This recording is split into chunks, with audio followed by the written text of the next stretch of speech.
కాలక్షేపం నుంచి మీకు మరో మంచి కథనాన్ని అందజేస్తున్నాం. రచన ఎద్దనపూడి సులోచనారాణి. చిరంజీవి భాస్కరానికి ఆశీర్వదించి వ్రాయినది. నేను మా పిన్నత్త గారి కూతురు పెళ్లికి ఇక్కడకు రావటం తటస్థించింది. ఇటు నుంచి నీ దగ్గరకు వచ్చి కొన్ని రోజులు ఉండి వెళ్ళాలని అనుకుని మీ బావగారికి ఉత్తరం రాయడం, ఆయన అనుమతించటం రెండూ జరిగిపోయినాయి. నేను 9వ తారీఖు రాత్రి బెజవాడ వచ్చి అక్కడ నుంచి ఆ రాత్రి ట్రైన్లో నీ దగ్గరకు రాగలను. వచ్చే ముందు మళ్ళీ మా చిన్న మరిది చేత టెలిగ్రామ్ ఇప్పిస్తాను. నువ్వు అశ్రద్ధ చేయక తప్పకుండా స్టేషన్కు రాగలవు. ఇట్లు ఆశీర్వచనములతో అక్క విశాల. భాస్కరం, నేను వస్తూ పండుగకి శుభాకాంక్షలతో పాటు నీకు మంచి బహుమతి తీసుకొస్తున్నా. అదేమిటో నువ్వు కల్లో కూడా ఊహించలేవని గట్టిగా చెప్తున్నా. 10వ తారీఖు ఉదయం 8 గంటలకు నాంపల్లి స్టేషన్ ప్లాట్ఫారం మీద బెజవాడ నుంచి రాబోతున్న రైలు కోసం ఎదురు చూస్తూ ప్యాంటు జోబులో చేతులు పెట్టుకుని అటూ ఇటూ పచ్చర్లు చేస్తున్న భాస్కరం ఒక్క నిమిషం ఆగి జోబులోంచి ఉత్తరం తీసుకుని మరోసారి చదువుకున్నాడు. కలలో కూడా ఊహించలేని బహుమతట. ఏంటో అది. కవర్తో పాటు బయటకు వచ్చిన టెలిగ్రామ్ తిప్పి చూస్తూ అనుకున్నాడు. బహుమతి అనేసరికి అదేమిటో ఊహించాలని సహజంగా ప్రతి వాళ్ళకి అనిపిస్తుంది. వద్దన్న భాస్కరం రకరకాలుగా ఊహించసాగాడు. అశ్రద్ధ చేయక స్టేషన్కు రాగలవు. ఉత్తరంలో కళ్ళు నిలిచిన చోట కనిపించిన వాక్యాన్ని చూసి నవ్వుకున్నాడు. అశ్రద్ధట. రాక రాక కొన్ని సంవత్సరాలకి తనంతట తాను కొద్ది రోజులుండి వెడతానని వస్తుంది విశాల. అందులో తనకి ప్రత్యేకంగా ఊహించలేని బహుమతి తీసుకొస్తున్నానని ఊరిస్తుంది. అలాంటప్పుడు స్టేషన్కి రాకుండా ఎవరు మాత్రం ఉండగలరు? తన రక్తం పంచుకొని పుట్టకపోయినా, ఇద్దరూ ఒక తల్లి బిడ్డలు కాకపోయినా విశాల భాస్కరంల మధ్య సోదర సోదరి సంబంధమైన తీయటి బంధం ఒకటి పటిష్టంగా ఉంది. చిన్నప్పుడు చాలా మటుకు విశాల భాస్కరం వాళ్ళ ఇంట్లోనే పెరిగింది. భాస్కరం తల్లి ఆమె పెళ్లి కూడా తన ఇంట్లోనే తన చేతుల మీదనే జరిపించి ఆడపిల్లలు లేని కొరత తీర్చుకుంది. అప్పుడు కాదు, ఇప్పటికీ కూడా విశాల భాస్కరం నుంచి ఈ పని కావాలని కానీ, ఇంట్లో నుంచి ఈ వస్తువు పట్టుకుపోతున్నాను అని కానీ అంటే అతను కాదనలేదు. ఈ మధ్య మరి పిల్లల తల్లి అయిన విశాల సంసారం గొడవలో పడిపోయి రాకలు తగ్గించేసింది. అప్పుడప్పుడు భాస్కరం తనే మద్రాసు వెళ్ళి ఓ వారం రోజులు గడిపి వస్తుంటాడు. విశాల రావటమే కాక కొద్ది రోజులుంటానని కూడా రాయటంతో అతని మొహం మరీ వికసించింది. ఈ 4 రోజులు ఆఫీస్ కాగితాల గొడవ పక్కన పెట్టి చాలా సరదాగా గడపాలనుకున్నాడు. తల్లి పోవటంతో తనది ఒంటరి బ్రతుకైపోయింది. ఆవిడ తర్వాత ఆ ఖాళీని పూరించి తన జీవితం ఆక్రమించుకోగల వ్యక్తి ఇంకా భాస్కరానికి దొరకలేదు. పరధ్యాసక్తి ఆలోచిస్తున్న భాస్కరానికి దూరంగా సిగ్నల్ చెక్క వంగటం కానీ, రైలు ప్లాట్ఫారం మీదకు చేరుకోవటం కానీ తెలియదు. ఈ లోకంలో పడి అతను అది గమనించే లోపలే పెద్దగా శబ్దం చేసుకుంటూ గోండ్రిస్తూ వచ్చిన రైలు ప్లాట్ఫారం మీద ఆగిపోవటం జరిగింది. అంతవరకు బద్ధకంగా నిశ్శబ్దంగా ఉన్న స్టేషన్ ఒక్కసారి నిద్రలేచినట్టు అంతా సందడిగా హడావుడిగా అయిపోయింది. భాస్కరం గబగబా ఫస్ట్ క్లాస్ కంపార్ట్మెంట్ వైపు పరిగెత్తాడు. అప్పటికే రేగిపోయిన జుట్టుతో బద్ధకంగా ఉన్న కళ్ళతో విశాల తలుపు దగ్గరికి వచ్చి నిలబడి భాస్కరాన్ని చూసి చెయ్యి ఊపింది. అమ్మయ్య, వచ్చావు కదా, వస్తావో రావో అనుకుంటున్నాను అంది పాపని భాస్కరానికి అందిస్తూ. రాకుండా ఎలా ఉంటాను? అందులో నువ్వు నా కోసం ప్రత్యేకంగా. విశాల చేతుల్లోంచి పాపని అందుకొని పాప బుగ్గలు కొరుకుతున్న భాస్కరం మధ్యలో హఠాత్తుగా ఆగిపోయాడు. విశాల వెనక సన్నగా పొడుగ్గా దంత బొమ్మలాగా నిగనిగలాడుతున్న ఓ అమ్మాయి మరచొంబు ఫ్లాస్క్ తీసుకొని కూలీకి అందిస్తుంది. వెడల్పాటి కళ్ళు, చెక్కినట్లున్న ఆ ముక్కు చూసేవాళ్ళని పదే పదే తమ వైపు ఆకర్షిస్తున్నాయి. ఎవరు? ముగ్గురు ప్లాట్ఫారం మీద నడిచి వస్తుండగా విశాలకి కుడి పక్కన నడుస్తున్న భాస్కరం అడిగిన మాట విశాలకే తప్ప ఎటో చూస్తున్న అమ్మాయికి వినిపించలేదు. గుర్తుపట్టలేదా? తల తిప్పి భాస్కరం వైపు చూసి అంది విశాల. నేనా? ఓసారి చూసిన మనిషేనా ఏమిటి? ఆశ్చర్యపోతూ అన్నాడు భాస్కరం. అంత చక్కటి కళ్ళు ఒకసారి చూసిన తర్వాత జన్మలో ఎవరైనా మర్చిపోగలరా? అందులో తను. భాస్కరానికి మతిపోయింది. ఎక్కడో చూసినట్లే ఉంది కానీ గుర్తు రావటం లేదు. విశాల వెంటనే నవ్వేసి ఫలానా అని చెప్తుందేమోనని అబద్ధం ఆడేశాడు. కానీ విశాల చెప్పలేదు. పైగా మొహం సీరియస్గా పెట్టుకుంది. అందరూ స్టేషన్ దాటి బయటికి వచ్చేశారు. ఇంటికొస్తుండగా దోవలోనే బహుమతి ఏమిటో తెస్తానన్నావు అన్నాడు. అతిథిని తీసుకొస్తానని రాయటానికి పొరపడి అలా రాసిందేమో అనుమానంతో. తొందరపడకు, ఇవ్వటానికి తీసుకొచ్చిన దాన్ని తిప్పి తీసుకుపోనులే. కారులోంచి బయటకు చూస్తున్న విశాల గంభీరంగా అంది. భాస్కరన్ నవ్వి ఊరుకున్నాడు. ఇంటికి వచ్చేసిన తర్వాత కాఫీలవి అయిపోగానే పాపకి స్నానం చేయించి గౌను వేస్తుంది విశాల.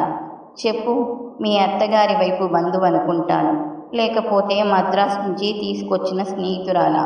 భాస్కరం తన ఊహల్ని ఏకరువు పెట్టసాగాడు.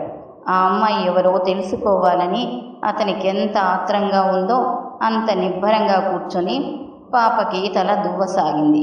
పోనీ కనీసం పేరైనా చెప్పు, గుర్తొస్తుందేమో చూస్తాను ఆశగా అన్నాడు భాస్కరం. ఎవరు? అత్త పేరేనా? నాకు తెలుసు, చాక్లెట్ ఇస్తే చెప్తాను. తల దువ్వించుకుంటున్న పాప తల్లి చేతుల్ని తోసేసి వెనక్కు తిరుగుతూ అంది. చెప్పు, 2 ఇస్తాను. భారతి, 2 కాదు 4 కావాలి. జింక పిల్ల బొమ్మ కూడా. సమాధానం చెప్పేసిన పాప బుద్ధిమంతురాలిలా మళ్ళీ పాపిడి తీయించుకోవటానికి తల్లి వైపు తిరుగుతూ అంది. భారతి అత్త. క్షణం సేపు అర్థం కానట్టు చూసిన భాస్కరం మొహంలో గబగబా రంగులు మారాయి.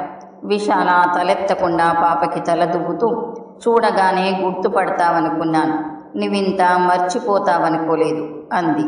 చూస్తుండగానే భాస్కరం మొహం సీరియస్గా మారిపోయింది.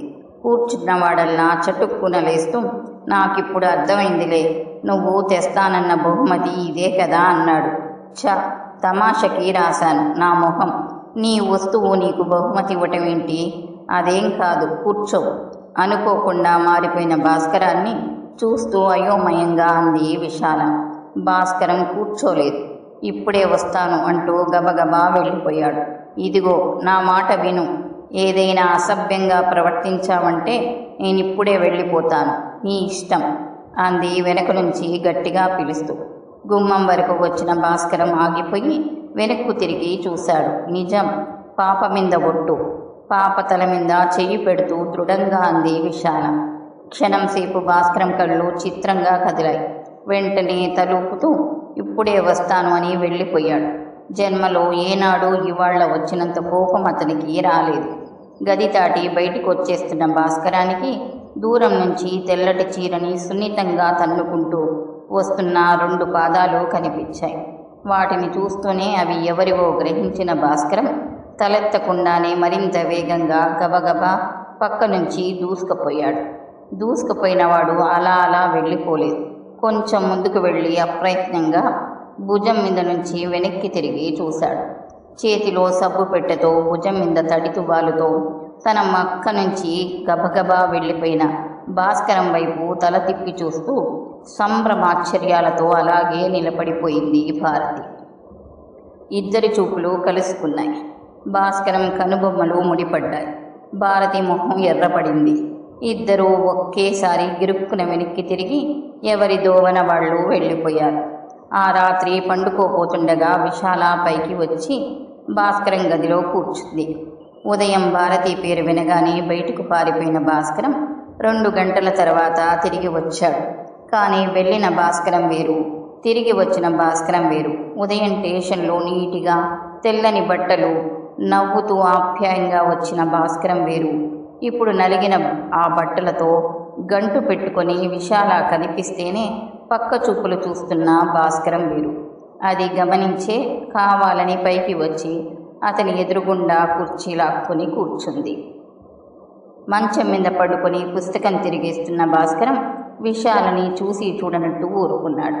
పాప నిద్రపోయింది. ఇంట్లో మరో వ్యక్తి మేలుకొని ఉంటే ఉండవచ్చుగాక, కానీ కింద ఉన్న ఆమెకి వీళ్ల సంభాషణ నామమాత్రం కూడా వినిపించదు. విశాల తనే మొదలుపెట్టింది.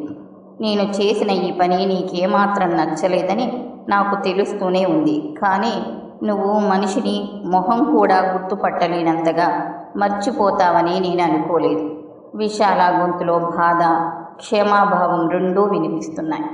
మనిషిని మర్చిపోవటంలో నా తప్పేం లేదు. 6 సంవత్సరాల క్రితం 5 నిమిషాలు కూడా సరిగ్గా చూడని మనిషిని అంత ఇదిగా జ్ఞాపకం పెట్టుకునే ఆసక్తి ఉంటే ఇన్ని సంవత్సరాలు ఇలా గడిచేవి కావేమో. నువ్వు ముందు ఉత్తరం రాయాల్సింది, కటువుగా అన్నాడు భాస్కరం. ఉత్తరం రాయాలని అనుకున్నాను, కానీ ముందుగా తెలియబరిస్తే కనీసం ఈ ముఖం చూసే అవకాశం కూడా ఇవ్వవేమో అనే భయంతో ఆగిపోయింది విశాల. మనిషిని చూస్తే మనసు మారుతుందని నువ్వు అనుకున్నట్లయితే పొరపడ్డావనే చెప్పాలి. ఉదయం ఎవరు అని నేను ఆసక్తిగా అడిగిన మాట నిజమే. కానీ భాస్కరం కూడా సొగంలో ఆగిపోయాడు. ఇద్దరి మధ్య నిశ్శబ్దం ఏర్పడింది. కొద్దిసేపు అయిన తర్వాత భాస్కరం తనే అన్నాడు, చాలా పొరపాటు చేశావు విశాల. ఇదే 2 సంవత్సరాల క్రితం అయితే ఎలా ఉండేదో, కానీ ఇప్పుడెలా? మరో అమ్మాయి నా జీవితంలోకి వచ్చింది. ఆ అమ్మాయిని కొద్ది రోజుల్లో పెళ్లి చేసుకోబోతున్నాను. విశాల ఉలిక్కిపడి తలెత్తి చూసింది. విశాల చూపుల్ని తప్పించుకుంటూ భాస్కరం బొంగురుగా, నువ్వు వస్తున్నావంటే ఎంతో సంతోషపడ్డాను. రేణుని నీకు పరిచయం చేయాలనుకున్నాను. అంతా పాడు చేశావు. సమస్యలు లేని నాకు సమస్య తెచ్చిపెట్టావు నిష్ఠూరంగా అన్నాడు. నేను చేసింది పొరపాటే కావచ్చు అంటూ తనే పరిస్థితుల్లో తప్పనిసరిగా ఈ పొరపాటు చేయాల్సి వచ్చిందో వివరంగా చెప్పసాగింది. విశాల పిన్నిగారి కూతురు పెళ్లి కోసం బందరు వచ్చినప్పుడు అక్కడికి వచ్చిన చుట్టాలలో భారతి, ఆమె మేనత్త కూడా ఉన్నారు. పెళ్లి హడావుడిలో ఉన్న విశాల భారతిని మొదట్లో అంతగా గమనించలేదు. కానీ భారతి మేనత్త విశాలని చూడగానే గుర్తుపట్టింది. అసలు విశాల వస్తుందని తెలిసే మేనకోడల్ని వెంట పెట్టుకుని ఆవిడ వచ్చింది. విశాలను చూడగానే అంతెత్తున లేస్తూ, ఏమ్మా ఆ రోజున ఆడపడుచుని అని చెప్పి బొట్టు పెట్టుకొని పట్టుచీర తీసుకున్న మహాతల్లివి కదు నువ్వు.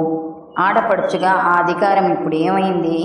అంత అక్కర్లేనివాడు ఆనాడే చెప్పాలి గాని మెళ్ళో 3 ముళ్ళు వేసి ఇప్పుడు ఆ పిల్ల నాకక్కర్లేదంటే ఏమిటి మీ ఉద్దేశం?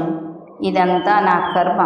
నాకే తిండి ఎట్లా గడుస్తుందా అని నేనేడుస్తుంటే నా మెడకు ఇదో గుదిబండ అంటూ బిగ్గరగా మాట్లాడుతూ ముక్కు చీది శోకాలు తీసి విశాలని తల్లిని దుమ్మెత్తిపోయసాగింది.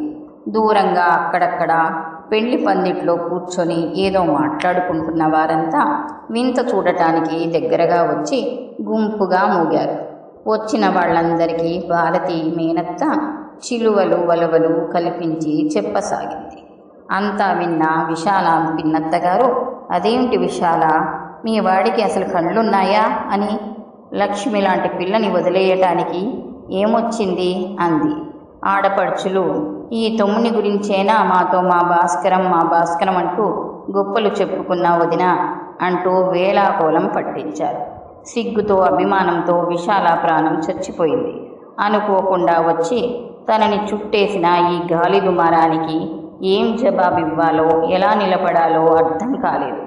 ఎర్రబడ్డ ముఖంతో నిలబడిపోయిన విశాల వైపుకి తన పక్కనే కొయ్యలా బిగుసుకుపోయి నిలబడిన భారతిని తోసి, ఇదిగో నీ ఇష్టం, మీ తమ్ముడి దగ్గరకు తీసుకెడతావో లేక ఇంత విషం కలిపి ఇస్తావో నీ ఇష్టం అంటూ తోసింది.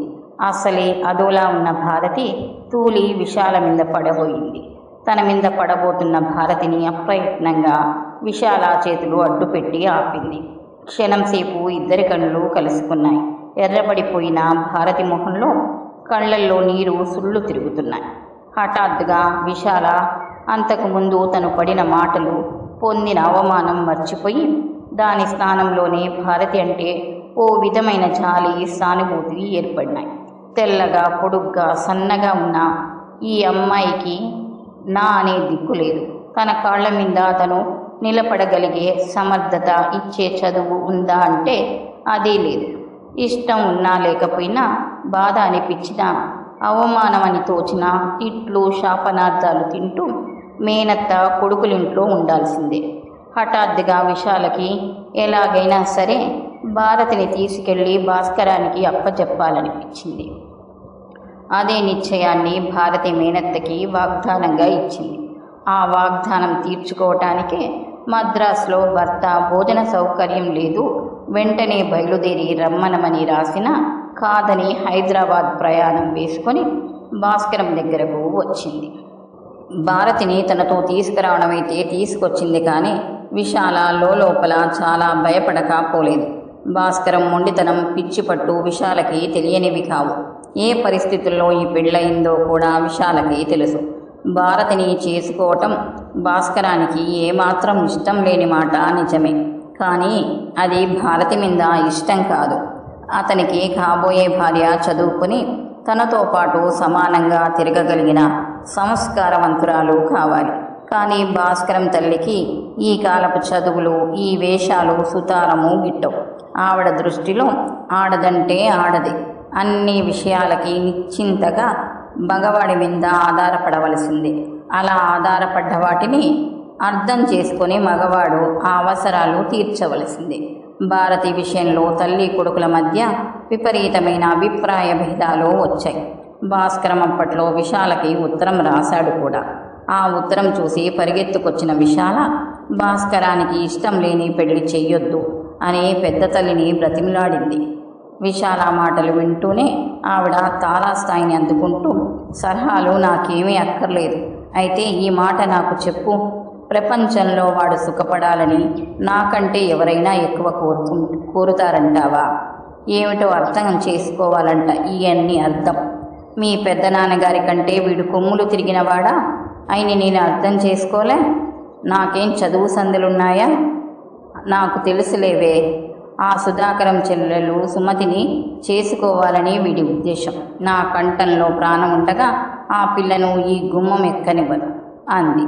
చివరికి ఇష్టాలతో ప్రసక్తి లేకుండా భాస్కరం పెళ్ళి స్థిరపడిపోయింది. చూస్తుండటం తప్ప ఏమీ చెయ్యలేని భాస్కరం సంతోషం అనేది ఎరగకుండా, స్నేహితులు సరదాలు లేకుండా మూడో పెళ్లివాడికి ముడిపెడుతున్న కన్నెపిల్లల మొహమంతా గంటు పెట్టుకొని ఆ పెళ్లి తంతాంగం కాస్త అయింది అనిపించాడు. పెళ్ళై 2 నెలలు కూడా తిరగలేదు. ఇంట్లో పెళ్లి తాలూకు సువాసనలు ఇంకా శాంతం పోనే లేదు. భాస్కరం తల్లి మంచాన పడింది. డాక్టర్లు టైఫాయిడ్ అన్నారు. అది విషమిస్తుందని తెలుసుకున్న ఆవిడ కోడలికి కబురు చెయ్యమంది. సరేనన్నాడు భాస్కరం. కానీ కోడలు రానే లేదు. వచ్చిందో లేదో భాస్కరం అసలు కబురు పంపాడో లేదో తెలుసుకునే అవకాశం లేకుండానే ఆవిడ పోయారు. భారతికి కూడా కబురు వెళ్ళలేదు. దాదాపు 1 నెల రోజులకి ఈ కబురు తెలిసిన భారతి మేనమామ పరిగెత్తుకొచ్చాడు. అత్తగారు పోయినా కబురు రాకపోవటం, భారతి భాస్కరం పక్కన లేకుండా శార్థకర్మలు జరిగిపోవటం అందరికీ వింతగా కనిపించి అనేక కథలల్లటానికి కారణమయ్యింది. భారతి మేనమామను భాస్కరం తప్పించుక తిరగసాగాడు. అది గ్రహించిన ఆయన ఎలాగో భాస్కరాన్ని కలిసి భారతి విషయం ఎత్తాడు. ఏడాది దాకా ఆ మాట ఎత్తవద్దని, ఎప్పుడు వెళ్ళేది చెబితే నౌకరు టికెట్ కొని ఇస్తాడని నిర్లక్ష్యంగా జవాబు చెప్పాడు భాస్కరం. భారతి మేనమామ చాలా మెతక మనిషి. మనుషుల మాటల్ని బట్టి ధోరణి నిర్ణయించలేని అమాయకుడని చెప్పవచ్చు. భాస్కరం మాటల వెనక ఉన్న కటుత్వం ఆయన మనసు పట్టించుకోనే లేదు. తల్లిపోయిన చికాకులో ఉన్నాడని సరిపెట్టుకొని ఆ రాత్రికి నౌకరి సహాయం అవసరం లేకుండానే వెళ్ళిపోయాడు. తర్వాత సంవత్సరం గడిచిపోయింది. భారతిని భాస్కరం దగ్గరకు పంపటానికి ఎన్నో ప్రయత్నాలు చేశారు. కానీ ఏ ఒక్కటి ఫలించలేదు. డబ్బు, చదువు, హోదా, పరువు, ప్రతిష్టలు పుష్కలంగా ఉన్న భాస్కరాన్ని ఏ వైపు నుంచి దెబ్బతీయలేక గత్యంతరం లేక ఊరుకున్నారు వాళ్ళు. కానీ కసి, ద్వేషం అంతా అప్పుడప్పుడు భారతి మీద ప్రయోగించబడుతూనే ఉన్నాయి. భారతికి తను చేసిన తప్పేమిటో ఎంత ఆలోచించినా అర్థం కాలేదు. చివరికి చదువు లేకపోవటం, నా అనే దిక్కు లేకపోవటం, ఈ 2 తన దోషాలు అనుకుంది. ఆ పరిస్థితుల్లో హఠాత్తుగా విశాలని కలుసుకోవటం, విశాల పర్వాలేదు అని ధైర్యం చెప్పటం భారతికి మళ్ళీ కాస్త ఆశ చిగురింపచేసినాయి. తనే పరిస్థితుల్లో వెంట పెట్టుకొని వచ్చింది. చెప్పిన విశాల ముగిస్తూ, రాక వచ్చి నీ మనసుని కష్టం కలిగిస్తే నిజంగా క్షమించమని కోరుతున్నాను. పొద్దుపోయింది, పడుకో అంది. అది కాదు, ఏదో చెప్పబోయాడు భాస్కర్. ఇప్పటికి మాట్లాడింది చాలు, రేపు మాట్లాడుకోవచ్చు. విశాల లేచి క్రిందకు వెళ్ళిపోయింది. నిట్టూర్పు విడిచిన భాస్కరం విశాల మాటలు చెవుల్లో గింగురమంటుండగా కళ్ళెదుట మగతగా ఆవరించుకుంటున్న నిద్ర కిరటాల మధ్య ఉండి భారతి మొహం కదులుతుండగా చాలాసేపు అలాగే కూర్చుండిపోయాడు. 10 రోజులు ఇట్టే గడిచిపోయినాయి. విశాల వెళ్ళిపోయే రోజు వచ్చింది. రాత్రి రైల్లో వెళ్ళిపోవటానికి బట్టలు సర్దుకుంటున్న విశాల దగ్గరికి భాస్కరం వచ్చి నిలబడ్డాడు. చీరల మడతలు పొందికగా పెట్టెలో పెడుతున్న విశాల ఆగి వెనక్కు తిరిగి ఏమిటి అన్నట్టు చూసింది. భాస్కరం జోబులోంచి డబ్బు తీసి ఇచ్చాడు. ఎందుకు? ఖర్చులకి నా దగ్గర ఉంది, భారతి కోసం. ఇంక నుంచి నెల జీతంలోంచి కొంత పంపే ఏర్పాటు చూస్తాను. ఈ 10 రోజుల్లో భారతి సంగతి మళ్ళా ఇద్దరూ ఎత్తలేదు. భాస్కరం మౌనం చూసి లోపలే సంతోషించింది విశాల. ప్రయత్నం ఫలించింది అనుకుంది. కానీ ఇదేమిటి మళ్ళా? అయితే నాకివ్వటం దేనికి? అర్థం కానట్టు అడిగింది డబ్బు వైపు భాస్కరం వైపు చూస్తూ. భాస్కరం మొహంలో రక్తం పొంగింది. వచ్చిన కోపాన్ని దమాయించుకొని, ప్రస్తుతానికి నీతో తీసుకెళ్ళు, తర్వాత చూద్దాం, నెల నీకు డబ్బు పంపుతాను అన్నాడు. విశాల కళ్ళు క్షణంసేపు చురుగ్గా చూశాయి. వెంటనే అడ్డంగా తలుపుతూ, నాకవన్నీ తెలియవు. వాళ్ళత్తయ్యకి నీకప్పగిస్తానని చెప్పాను గాని నా దగ్గరకు తీసుకెళ్ళి ఉంచుకుంటానని చెప్పలేదు. నీకిష్టం లేకపోతే సరాసరి అక్కడికే పంపించే. నిన్ను కాదనే సాహసం అక్కడెవ్వరికీ లేదు. అయినా నీకెంత సాహసం? డబ్బు తీసుకొని భారతిని దగ్గర ఉంచుకోమంటున్నావా? విశాల మొహము ఎరుపు రంగుకి తిరిగింది. అబ్బెబ్బే, అది కాదు. తన కోసం మాట మార్చబోయి భాస్కరం తడబడ్డాడు. ఏదైనా పర్వాలేదులే, అయినా నువ్వు మునుపటి భాస్కరానివి కాదని బాగా తెలుస్తుంది. నీ ఇష్టం, ఏమైనా చేసుకో. నేనేం ఆ అమ్మాయికి ఇక్కడ సర్వసుఖాలు చూపిస్తానని తీసుకురాలేదు. అయినా అసలు భారతిలో ఏం లోపం ఉందని? విశాల విసురుగా పెట్టె సర్దుకోవటం మొదలుపెట్టింది. భాస్కరం గిరుక్కున తిరిగి వెళ్ళిపోయాడు. భగవాన్, ఈ దేశంలో ఆడపిల్లగా పుట్టే కంటే లోపల అనుకుంటున్న విశాల మళ్ళీ అడుగుల చప్పుడు వినడంతో పక్కకు తిరిగి చూసింది. ఈసారి వచ్చింది భాస్కరం కాదు, భారతి. బహుశా ఏ పక్కనో నిలబడి అంతా విని ఉండవచ్చు. విన్నట్టు భారతి ముఖం చూస్తూనే స్పష్టంగా తెలుస్తుంది. ఏమిటి అంది. విశాల తలెత్తకుండా భారతి జవాబు చెప్పలేదు. ఈసారి తలెత్తి చూసిన విశాల ఏమిటి అంది పరీక్షగా భారతిని చూస్తూ. నిజంగా భాస్కరానికి కళ్ళు పోయినాయి. ఇంత చక్కటి విగ్రహం 1000 జన్మలెత్తినా అతనికి దొరకదు. నేను కూడా మీతో వచ్చేస్తాను. సుళ్ళు తిరుగుతున్న కన్నీళ్ల మధ్య భయంగా విశాల వైపు చూస్తూ తెరిచి ఉన్న పెట్టె మూత మీద చెయ్యి వేస్తూ అంది. అక్కడ మేనమామ కొడుకులు తనని శని అని, మా పాలిట తద్దినమని ఎన్నెన్నో అనేవారు. చాలా బాధే అనిపించేది.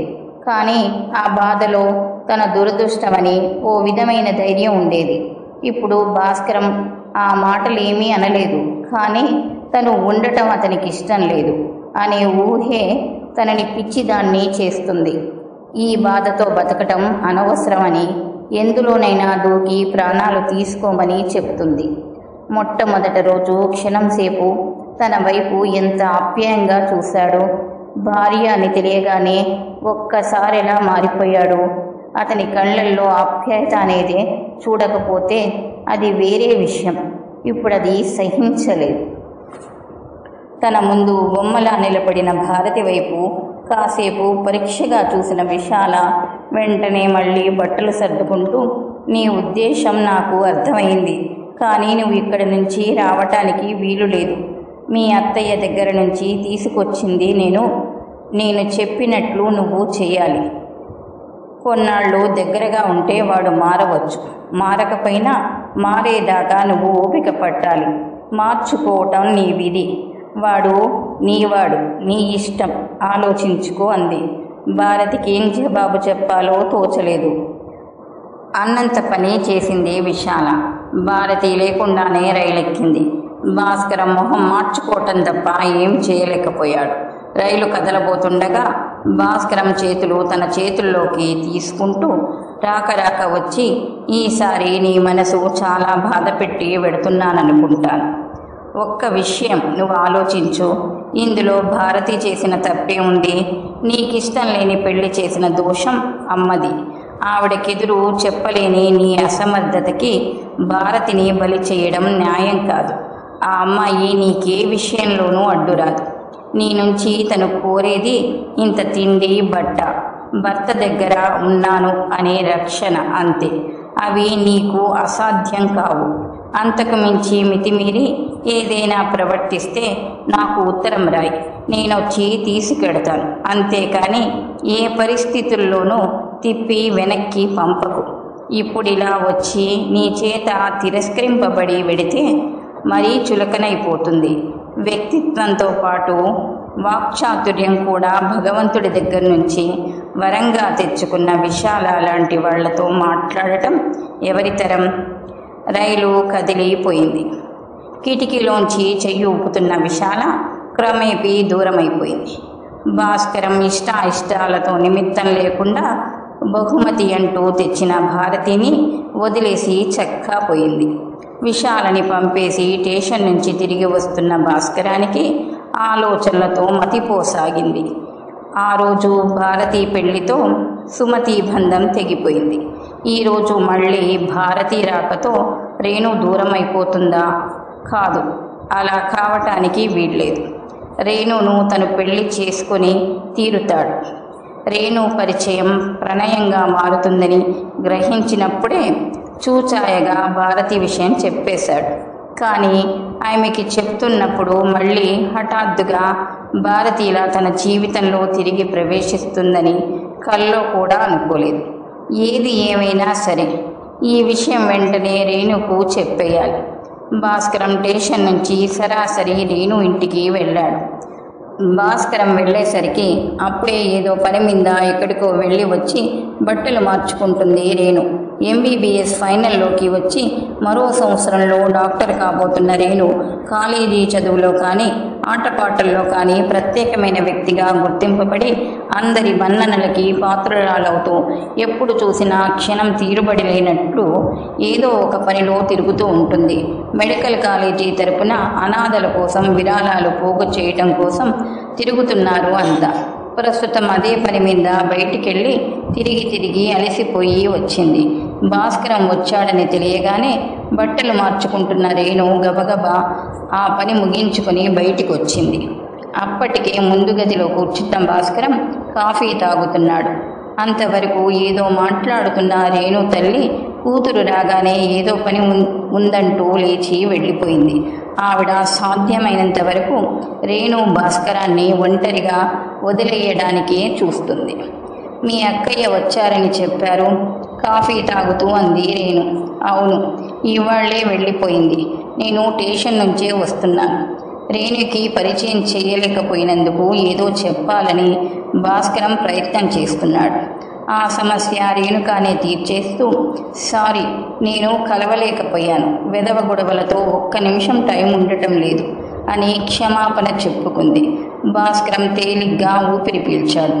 ఓ విధంగా రేణు హడావుడిలో ఉండడం మంచిదే అయింది. కానీ భారతి విషయం చెప్పేసేయాలి. ఎంత త్వరగా చెప్పితే అంత మంచిది. భాస్కరం కళ్ళెత్తి చూసేసరికి రేణు కుర్చీలో వెనుక్కు జారగిలపడి పరధ్యాసగా ఏదో ఆలోచిస్తుంది. రేణు, నీతో ఒక విషయం చెప్పాలి, సాధ్యమైనంత మామూలుగా అన్నాడు. చెప్పండి, ఏమిటి? ఈ లోకంలోకి వస్తూ అంది. ఇక్కడ కాదు, ఎక్కడన్నా ఒంటరిగా. రేణు కళ్ళు క్షణం సేపు మెరిశాయి. వెంటనే చిలిపిగా నవ్వుతూ, నాకు తెలుసు మీరు చెప్పబోయేది అంది. ఏమిటి అనుకుంటున్నావు? గతుక్కుమంటూ అడిగాడు. భారతి విషయం కొంపతీసి తెలియలేదు కదా అనుకుంటూ. ఎక్కడైనా ఒంటరిగా మనలాంటి వారు చెప్పుకునే విషయాలు ఏముంటాయి? రేణు మొహం వెంటనే గంభీరంగా మారింది. వంగి టేబుల్ క్లాత్ని సరిచేస్తూ, కానీ నా చదువు పూర్తయ్యే వరకు పెళ్లి ప్రసక్తి వద్దు. ఈ లోపల ఒకరిని ఒకరం కొంచెం బాగా అర్థం చేసుకోవచ్చు అంది. భాస్కరం తెల్లబోయాడు. ఇంకేమైనా చెప్పండి, వింటాను. ఇవాళ నేను చాలా అలసిపోయాను. ఏమేం చేశానో చెప్పనా, వింటారా? సహజం. ఇద్దరి మధ్య జరిగే సంభాషణలో ఎప్పుడూ రేణు చెప్పేవే ఎక్కువ కబుర్లుంటాయి. అదే ఇవాళ జరిగింది. వాళ్ళ కాలేజీ తరపున అంతా కలిసి కాశ్మీరు వెళ్ళాలనుకుంటున్నారట. వీలైతే భాస్కరాన్ని కూడా సెలవు పెట్టి రమ్మంది. చాలా పొద్దుపోయిన తర్వాత రేణు వాళ్ళ ఇంట్లోనే భోంచేసి ఇంటికి వచ్చాడు. వస్తూనే సరాసరి తన గదిలోకి వెళ్ళిపోయి బట్టలు మార్చుకొని పడుకున్నాడు. ఎక్కువసేపు ఏ ఆలోచనలతోనూ అలసిపోకుండానే అతనికి నిద్ర పట్టేసింది.